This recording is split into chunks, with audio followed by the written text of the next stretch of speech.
పెళ్ళి అయిన తర్వాత ఎందుకు అయిందని కూడా కొంతమంది ఏం చేస్తూ ఉంటారు, బాధపడతా ఉంటారు.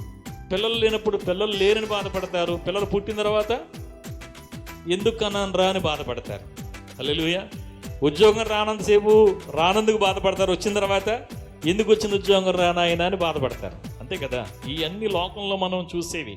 అయితే ఉద్యోగం ఉన్నా, వ్యాపారం ఉన్నా, భార్య ఉన్నా, బిడ్డలున్నా, కుటుంబం ఉన్నా, ఇవన్నిటితో కూడా మన సంబంధం ఎలా ఉండాలంట ఈ భార్యలు కలిగిన వారు భార్య లేనట్టు, ఏడ్చువారు ఏడవనట్టు, సంతోషపడేవారు సంతోషపడనట్టు, కొనేవారు తాము కొనినది తమది కానట్టు, ఈ లోకం అనుభవించేవారు అమితముగా అనుభవింపనట్టు ఉండాలి. ఏలయనగా ఈ లోకపునట్టు ఏమైపోతుంది, గతించిపోతూ ఉంది. హల్లెలూయా.